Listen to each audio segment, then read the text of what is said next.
বহু শিল্পীয়ে মঞ্চ এৰিব, বহু শিল্পীৰ নাম সময়ৰ সোঁতত নাইকিয়া হৈ যাব। কল্পনা কৰক, আজিৰ পৰা ২০-৩০ বছৰৰ পিছৰ এখন পৃথিৱী। মাত্ৰ কেইছেকেণ্ডমানৰ ভিতৰতে এআই সুৰ দিব, কথা দিব আৰু কেইছেকেণ্ডমানৰ ভিতৰত গান সাজু কৰি দিব। সেই সময়ত কি জুবিন দাক মানুহে মনত ৰাখিব? জুবিন দাৰ গান মানুহে শুনিবলৈ বিচাৰিব? সেই সময়ত জুবিন দাৰ গান শুনি কোনোবাই ৰাতি নীৰৱে চকুপানী টুকিব জানো? আজিৰ এআই ছবি আঁকিব পাৰে, ভিডিঅ' বনাব পাৰে, গান লিখিব পাৰে, গান বনাব পাৰে। আপুনি মাত্ৰ বিষয়টো দিব, এআই সুৰ, তাল, কণ্ঠ সকলো সৃষ্টি কৰি দিব। শুনিবলৈ হয়তো নিখুঁত হ'ব, নিখুঁত হ'লেও জানো অনুভূতি আহিব? জুবিন দাৰ গান শুনিলে কেৱল শব্দ শুনা নাযায়, এটা জীৱনৰ অনুভূতি পোৱা যায়। এটা স্মৃতিলৈ উভতি আহিব পৰা যায়। গাঁওখনৰ কথা মনত পৰে, প্ৰথম প্ৰেমৰ কথা মনত পৰে, মাকৰ মুখখন মনত পৰে। এআই সুৰ বনাব পাৰে, কিন্তু এআই আপোনাৰ স্মৃতি বনাব নোৱাৰে। ধৰি লওক ২০৫০ চন, গোটেই পৃথিৱীত এআই গান চলিছে।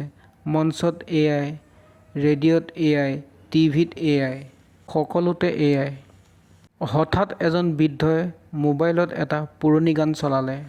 সেই গানটো জুবিন দাৰ।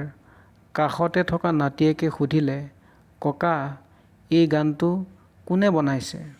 তেতিয়া বৃদ্ধই হাঁহি মাৰি ক'লে যে বোপাই, এইটো এআইৰ দ্বাৰা বনোৱা গান নহয়, এইটো মানুহে গোৱা গান। নাতিয়েকে সুধিলে, ককা, মানুহেও জানো ইমান ধুনীয়া গান গাব পাৰে? তেতিয়া বৃদ্ধই নাতিয়েকক জুবিন দাৰ কথা কয় আৰু এইজন আমাৰ সময়ৰ অনুভূতি আছিল বুলি কয়। চাওক, এআই দুখৰ গান বনাব পাৰে, কিন্তু এআই কেতিয়াবা দুখ পাইছে নেকি? এআই প্ৰেমত পৰিছে নেকি? এআই কেতিয়াবা মাকক হেৰুৱাইছে নেকি? এআই জীৱন সংগ্ৰাম দেখিছে নেকি? সেয়েহে এআই গান সৃষ্টি কৰিব পাৰে, কিন্তু অনুভূতিৰ জন্ম দিব নোৱাৰে। আৰু শিল্পীৰ আটাইতকৈ ডাঙৰ শক্তি হৈছে অনুভূতি। ইতিহাসত ভুমুকি মাৰিলে দেখা যায় যে কিছুমান নাম কেতিয়াও শেষ নহয়। কাৰণ তেওঁলোকৰ কাম মানুহৰ হৃদয়ত বাস কৰা।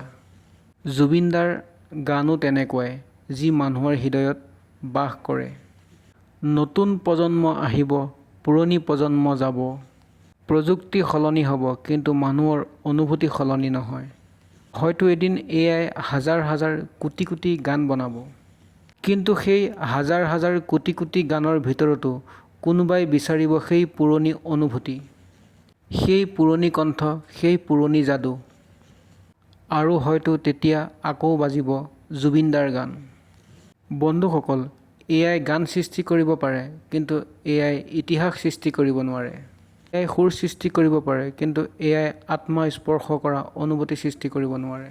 সেয়েহে হয়তো ভৱিষ্যতত বহু গায়কৰ নাম পাহৰি যাব, কিন্তু কিছুমান কণ্ঠ চিৰদিন জীয়াই থাকিব।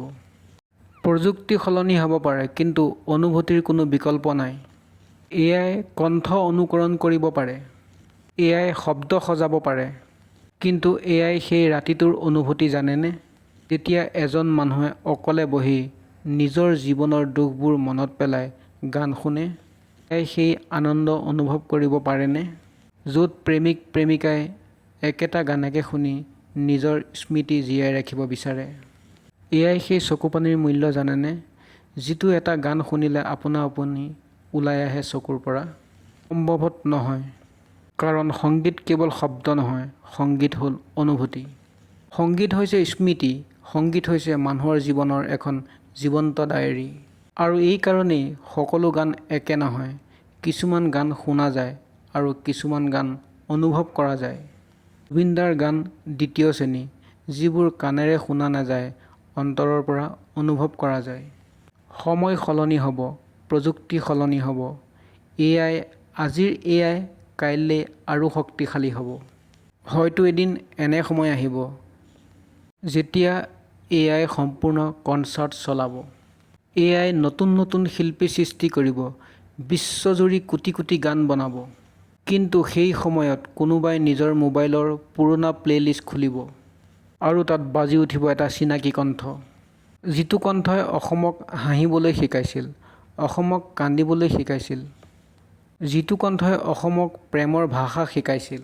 এনে এটা কণ্ঠ যিটো হাজাৰ হাজাৰ কোটি কোটি মানুহৰ জীৱনত খাপ খাই পৰিছিল।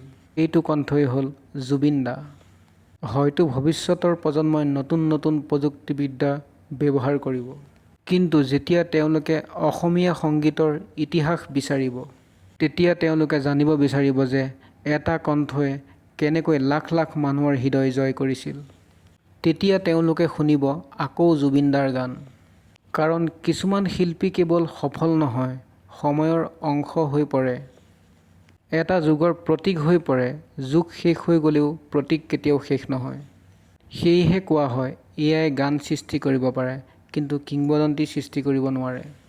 প্ৰযুক্তি সলনি হ'ব, পৃথিৱী সলনি হ'ব, কিন্তু মানুহৰ হৃদয়ত জীয়াই থকা অনুভূতি কেতিয়াও সলনি নহয়। আৰু সেই অনুভূতিৰ নাম হ'ল জুবিন দা, আমাৰ মৰমৰ জুবিন দা। জয় জুবিন দা।